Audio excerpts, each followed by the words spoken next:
5000 il əvvəl Çində tibbi içki olaraq meydana gələn çay şərqdən qərbə doğru geniş yayılmağa başlayıb. Çaydan istifadə hətta adət halına alıb. Bu içkinin əhəmiyyətini vurğulamaq məqsədi ilə 2020-ci ildən etibarən mayın 21-i Beynəlxalq Çay Günü kimi qeyd edilir. Xalqların mədəniyyətinin göstəricisi olan çay ayrı-ayrı ölkələrdə müxtəlif formada təqdim olunur. Qafqazın ən qədim ənənələrinə sahib ölkəsi olan Azərbaycanda isə çay qonaqpərvərliyi və qonağa hörmətin simvolu kimi xarakterizə edilir.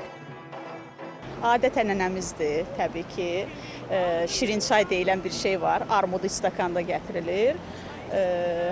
Əslində, belə deyim də, nişan mərasimlərində daha çox istifadə olunduğu üçün bəlkə də çayı ona görə çox sevirik. Yəni, birlik rəmzi olaraq da, xoşbəxtlik birlik rəmzi olaraq. Dilimizə oturuşan bir söz var ki, gedək bir çay içək. İnşallah oturub bir gün çay içərik. Belə tip bir şeylər artıq çayla bağlı o qədər bizim mədəniyyətimizə oturub ki, bu söz. Yəni, çaysız bizim yəqin ki, bir günümüz olmasın. Bütün qonaqlıqları məclislərin ən başlıca içkisi çaydır. Və daha çox çayı şirniyyatla içməyi sevirəm özüm.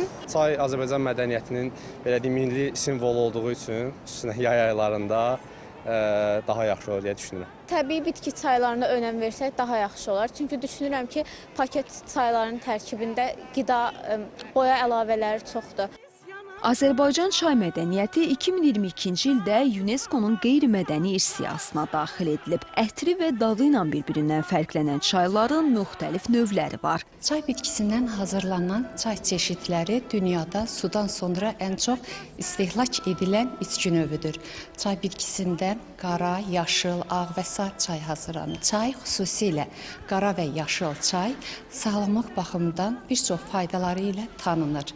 Belə ki, tərkibindəki təbii birləşmələr orqanizm üçün müxtəlif müsbət təsirləri var. Çayın tərkibi güclü antioksidantlarla zəngindir.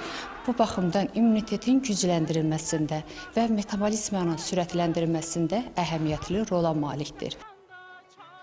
Yorğunluğun aradan qaldırılmasında, soyuq havalarda isinməkdə, yayda isə susuzluğun yatırılmasında əvəzsiz içki olan çaydan düzgün istifadə etmədikdə zərər verə bilər. Belə ki, yeməkdən dərhal sonra çay içmək dəmiri bədəndən xaric edir.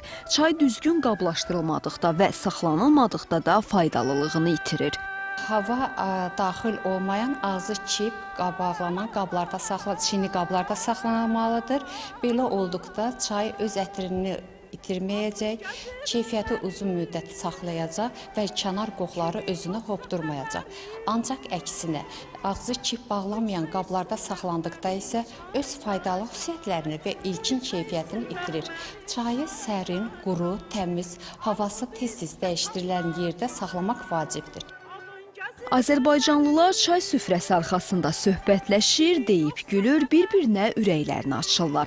Çox vaxt tanışlıq, münasibət və ünsiyyət, hətta uzun illərin dostluğu bir stəkan çaydan başlayır. Arzu Yusif, Qəhrəman Məmmədov, Nuran Ələkbərli, Fəridə İsmailova, Sevgi Əlizadə, Mədəniyyət xəbərləri.